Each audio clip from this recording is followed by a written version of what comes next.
important to create a brand. If anyone knows about this, it's me. Over the years, I've carefully cultivated a marketable image, painstakingly working so that now, whenever somebody hears the name Adam Pacitti, they instantly think of a charismatic, handsome, and successful ladies' man who definitely doesn't look like a cartoon character. WWE know a thing or two about branding as well, ensuring that absolutely anything they put out has a WWE look and feel to it. Their branding touches everything from their merchandise and TV shows to the superstars themselves and the pay-per-views. Pay-per-views are, of course, incredibly important. It's what everything is built to, and the events have to have their own identities. You know what you're getting with a WrestleMania or a SummerSlam or a Royal Rumble or even something like a Backlash or a Judgment Day. Sometimes, however, you didn't know what you could expect to see because WWE introduced a new pay-per-view and then only did it one time. There have been many of these standalone specials throughout the years, and each one is unique in its own way. How good are they though? Well,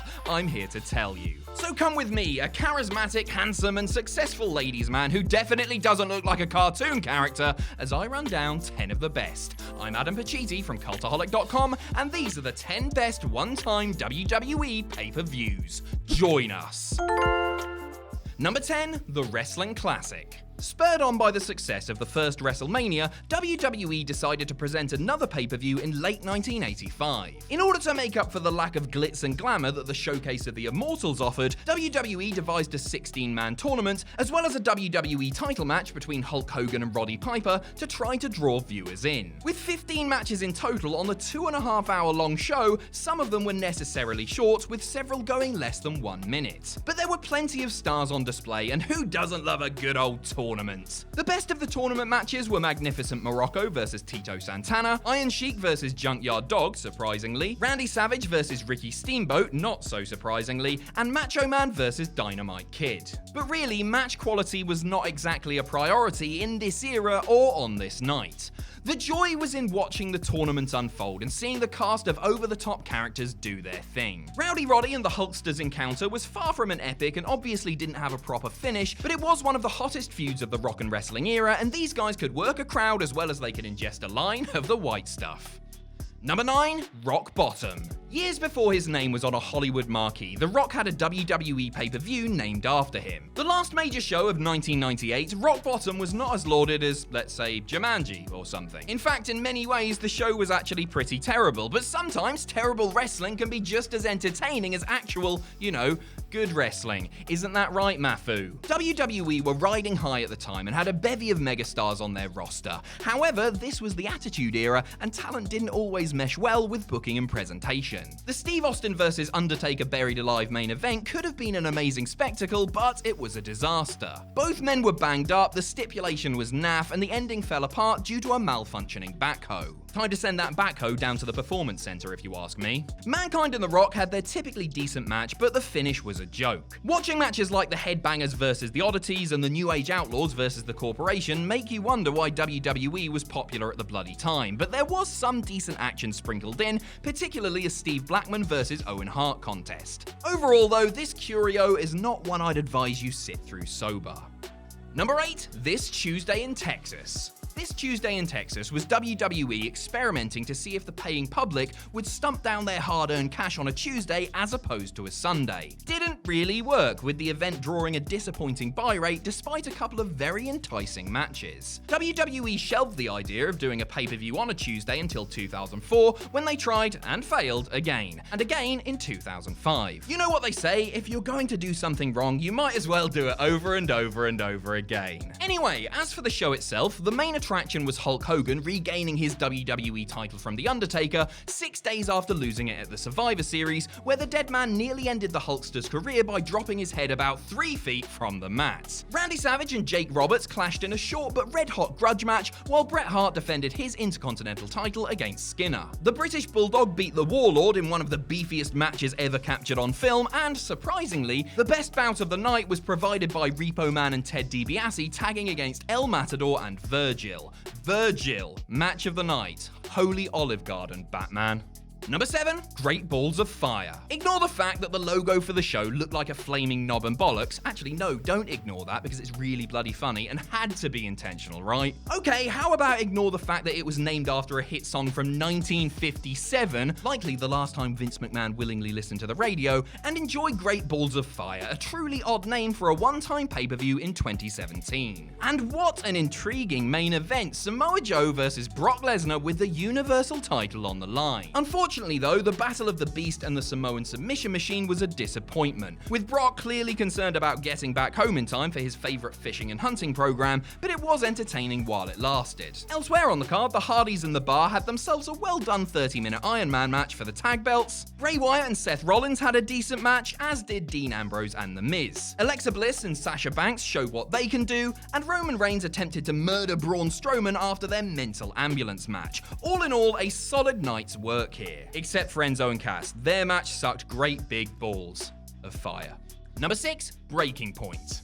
2009's Breaking Point was named as such because the top 3 matches were all based around stipulations where you had to make your opponent give up. My strategy in such a situation would be to force them to watch Giant Gonzalez matches on a constant loop, but I guess the superstars didn't have access to a VHS player because they actually went out there and fought each other. How barbaric.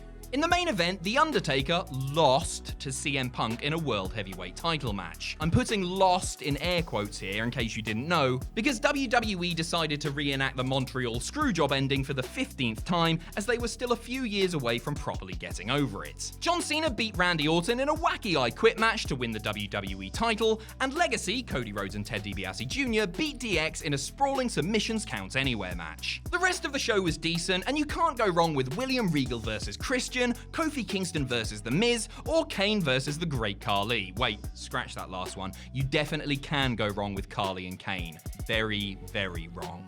Number 5. Fatal 4-Way. In 2010, WWE decided that every pay-per-view needed a gimmick, so your Backlashes and your Judgment Days were phased out in favour of shows like Money in the Bank, Elimination Chamber, and Fatal 4-Way. Not exactly the most enticing concept, a bunch of matches with 4 wrestlers in them, the show was nonetheless a decent one. The namesake WWE title matches delivered, with Rey Mysterio winning his 2nd World Heavyweight title in a snappy bout with Jack Swagger, Big Show, and CM Punk, while Sheamus nabbed Raw's top prize by getting past John Cena, Randy Orton, and Edge. 2 major title changes on what could have been just another throwaway event isn't bad, and the card was bolstered by a stirring Chris Jericho versus Evan Bourne match, a Divas title change, and Kofi Kingston retaining his Intercontinental title against Drew McIntyre.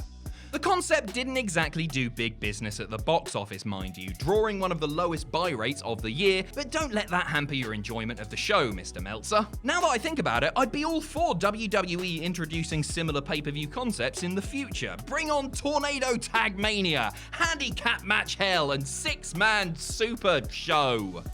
Or maybe not. Number 4, One Night Only.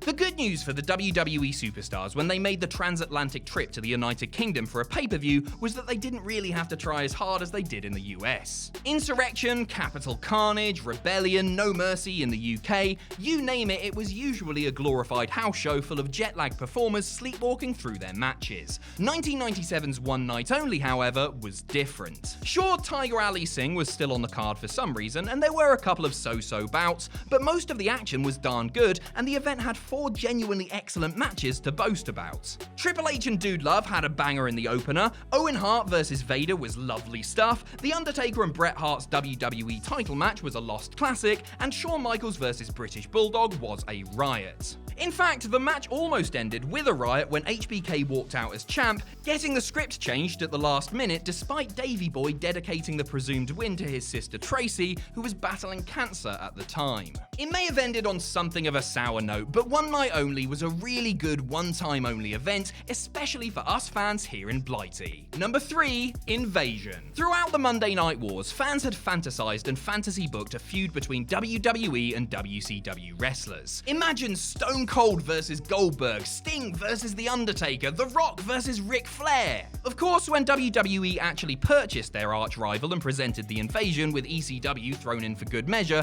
it failed to live up to expectations in quite spectacular fashion. Still, as bad as the overall invasion storyline was, the invasion pay-per-view certainly got people interested, as evidenced by the monster 770,000 buys it pulled in, a non-WrestleMania record. The interpromotional matches weren't nearly as tantalizing as what the fans had been wanting and hoping to see, but there was definite value here. The inaugural Brawl main event was a hell of a scrap. Jeff Hardy and Rob Van Dam had themselves one of the better hardcore title matches you're likely to find, and who can forget the technical classic that was Earl Hebner versus Nick Patrick. In all seriousness though, this was a good first taste of the invasion storyline, even if by putting it on they were jumping the gun by several months. It may not seem like such a big deal now, but at the time it was genuinely exciting watching WCW and ECW versus WWE, even if it was Chuck Palumbo, Sean O'Haire, Sean Stasiak, and Hugh Morris.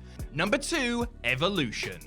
For a long time, it was hard for WWE's women to even get on a pay-per-view. If they were, it was likely that they were involved in some sort of bikini contest or clothes-ripping match that made you wonder if the creative minds knew the fairest sex were allowed to vote or operate a vehicle. On the rare occasion where they were actually allowed to, wrestle a proper match, odds were that it would count for around 7 minutes of a 3-hour show. So how amazing must the performers at Evolution, WWE's first all-women pay-per-view, have felt? Not only was it an exciting and different concept for a show with a unique look and feel to it, but the matches delivered, and to be honest, this really shouldn't be a one-time event. In fact, if reports are to be believed, we could be seeing the return of Evolution sooner rather than later. Fingers crossed.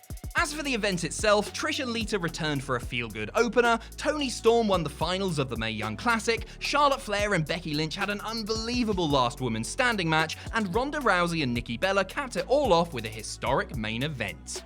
Number 1, St. Valentine's Day Massacre. The best Valentine's Day gift I ever received was Stone Cold Steve Austin versus Mr. McMahon in a steel cage. The second best was this big book called Rekindling Romance for Dummies, but I'd say that's a distant second, and this has it easily beat. The St. Valentine's Day Massacre pay-per-view, taking place on the Day of Love, was of course centered around the first major match between the Boss and the beer-drinking rebel who had spent much of the previous year making his life hell. Living up to the hype, their cage clash was a riot, as fans got to see Austin pummel McMahon for an extended period before the surprise debut of Paul White, aka The Big Show. Aside from the main event, there was plenty else to enjoy on the show as well. The Rock and Mankind had a really good last man standing match for the WWE title, even though it didn't have a proper finish. Triple H and X-Pac's tag match with Kane and Chyna was classic Attitude Era fun, and Hardcore Holly and Al Snow fought all the way into the Mississippi River. Everything else was entertaining enough, and the show was a great way to get people excited for the impending WrestleMania 15.